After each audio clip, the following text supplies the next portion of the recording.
नमस्कार, आरतीज किचन मध्ये तुमचं खूप खूप स्वागत करते। तर आज आपण आरतीज किचन मध्ये ज्या आता नवरात्र चालू आहे सध्या, तर नवरात्रीमध्ये ज्या 7व्या माळीपासून देवीला नैवेद्य दाखवला जातो, ज्या कडकण्या बनवल्या जातात। तर 7व्या माळीपासून तर दसऱ्यापर्यंत प्रत्येकाच्या घरी या कडकण्या बनवल्या जातात आणि देवीला त्याचा नैवेद्य दाखवला जातो। तर बऱ्याचशा भागांमध्ये वेगवेगळ्या पद्धती असतात ह्या कडकण्या बनवण्याच्या। तर काही ठिकाणी गोड कडकण्या बनवल्या जातात, काही ठिकाणी याचं पीठ जे आहे ते दुधामध्ये मळलं जातं।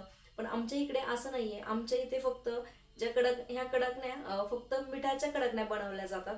तर आज तीच रेसिपी तुमच्यासोबत शेअर करते। जर व्हिडिओ आवडला तर व्हिडिओला लाईक शेअर व सबस्क्राईब करा, पण चॅनलवर जर नवीन असाल तर चॅनलला एकदा सबस्क्राईब करा। तर चला व्हिडिओला वेळ न वाया घालवता सुरुवात करूया। तर रेसिपीसाठी जे लागणारं साहित्य आहे ते तुम्हाला सुरुवातीला सांगते। अगदी मोजकं साहित्य आहे आणि कमी वेळेत आणि कमी साहित्यांमध्ये ही रेसिपी तयार होते। तर चला सुरुवातीला साहित्य दाखवते तुम्हाला। तर आता कडकण्यासाठी लागणारं साहित्य सांगते। तर त्यासाठी मी इथे 1 वाटी मैदा घेतलेला आहे। हा मैदा मी आधी स्वच्छ चाळून घेतलेला आहे। त्यानंतर आता इथे पोहे खाण्याच्या चमच्याने 4 चमचे इतका बारीक रवा घेतलेला आहे। आणि जर तुम्ही 2 वाट्या मैदा घेतला तर अर्धी वाटी तुम्ही इथे रवा वापरू शकता। त्यानंतर इकडे चवीप्रमाणे मीठ आणि आपल्याला याच्यामध्ये कडकडीत असं तेलाचं मोहन वापरायचे। तर त्यासाठी मी इथे 3 चमचे तेल घेतलेलं आहे। तर आता हे तेल आपल्याला गरम करून घ्यायचे। तर सुरुवातीला आता हे तेल आपण गरम करायला ठेवून देऊयात। तर हे तेल आपल्याला अगदी कडकडीत असं गरम करून घ्यायचे।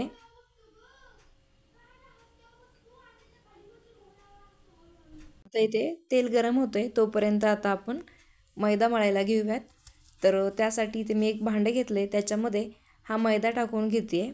आता त्याच्यानंतर आपल्याला हा रवा टाकायचा आहे। रवा आपण याच्यासाठी घेतला आहे की रव्यामुळे एक कडकनीला हलकासा खुसखुशीतपणा येतो। त्यानंतर आता इथे आपल्याला मीठ टाकून घ्यायचे।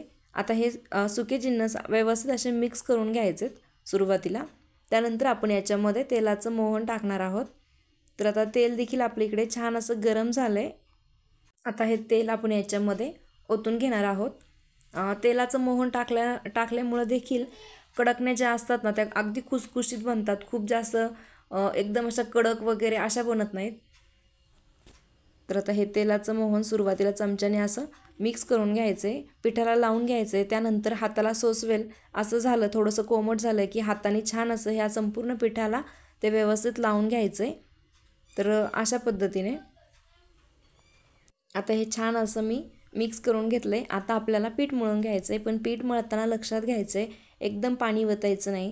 आपण जर चपातीसाठी जसं पीठ मळतो तसं न मळता आपल्याला हे पीठ अगदी घट्ट मळायचं आहे। तर थोडं थोडं पाण्याचा अंदाज घेत आपल्याला हे पीठ मळून घ्यायचं आहे। आवश्यकतेनुसार जसं लागेल तसं पाणी ओतायचं आणि एकदम घट्टसर असा आपल्याला याचा गोळा मळून तयार करायचा आहे।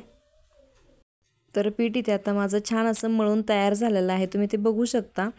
अगदी घट्टसर हे पीठ मी मळून तयार केलेलं आहे। आता याच्यावरती आपल्याला झाकण ठेवून याला 10 ते 20 मिनिटांसाठी असं झाकून ठेवायचं आहे, म्हणजे पीठ आपलं छान असं भिजलं जाईल।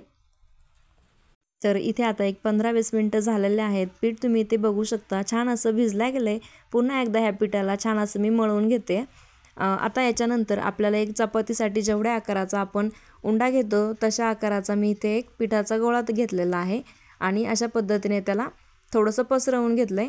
आता आपल्याला चाकूने याचे एकसारख्या आकाराचे तुकडे करून घ्यायचे, म्हणजे एकसारख्या आकाराचे आपले हे कडकण्यासाठी लागणारे गोळे बनवून घेतलेले आहेत।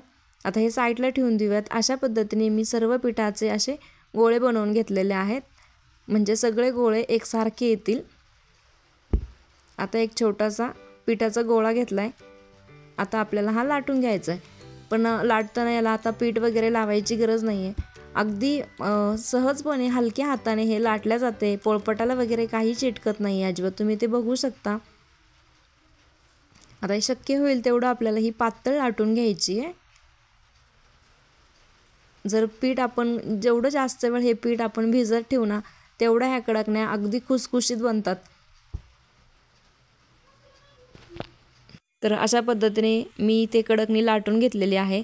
आता काय करायचं आहे, घरातली एखादी अशी काठाची जी ताटली असते ती घ्यायची किंवा झाकण जे असेल ते, आणि अशा पद्धतीने गोल आकारामध्ये ही कडकणी आपल्याला बनवून घ्यायचे, म्हणजे जेवढ्या आपण कडकण्या बनवणार आहोत तेवढ्या संपूर्ण कडकण्या एकसारख्या आकारामध्ये आपल्या बनवून तयार होतील। तर अशा पद्धतीने मी राहिलेल्या सर्व कडकण्या इथे बनवून घेते।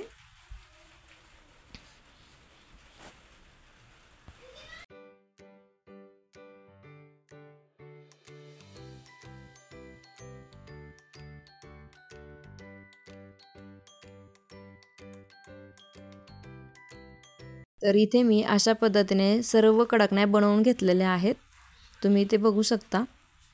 आता आपल्याला यांना तळून घ्यायचे। तर तुम्ही इथे बघू शकता अगदी पातळ ह्या मी कडकण्या लाटून घेतल्यात, अजिबात कडा वगैरे काही जाड नाही आहेत। तर आता तळून घेऊयात। तर तेल मी आधीच गरम करायला ठेवलेलं आहे। तर तेल देखील आपलं छान असं गरम झाले। आता याच्यामध्ये कडकणी सोडून घेऊयात।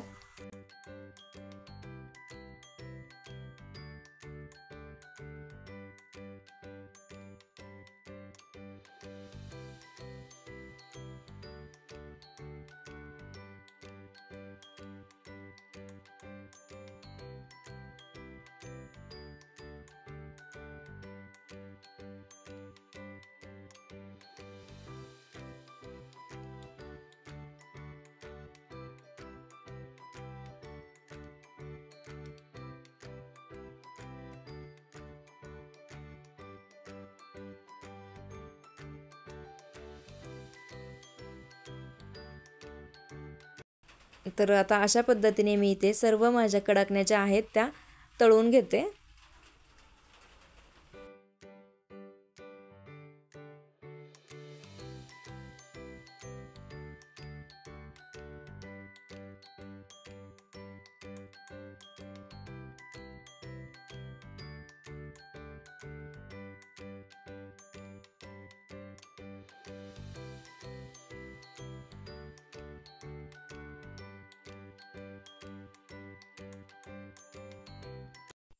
तर तुम्हाला इथे आता मी एक कडकणी तोडून दाखवते। तर तुम्ही ते बघू शकता अगदी छान अशी खुसखुशीत, हलक्या हाताने जरी आपण अशी मोडली ना तरी देखील अगदी पटकन ती तुटल्या जाते। खूप जास्त कडक झालेली नाही आहे, अगदी छान खुसखुशीत ही आपली कडकणी बनवून तयार झालेली आहे, तुम्ही ते बघू शकता। तर इथे आपले ह्या छान मस्त अशा कडकण्या बनवून तयार झालेल्या आहेत। तुम्हाला एक कडकणी जवळून दाखवते, तर तुम्ही ते बघू शकता अगदी छान मस्त अशी ही कुरकुरीत कडकणी बनवून तयार झालेली आहे। तर तुम्हाला जर ही रेसिपी आवडली असेल तर व्हिडिओला लाईक, शेअर व सबस्क्राईब नक्की करा। पुन्हा एकदा भेटूया अशाच एका नवीन रेसिपी सोबत, तोपर्यंत धन्यवाद।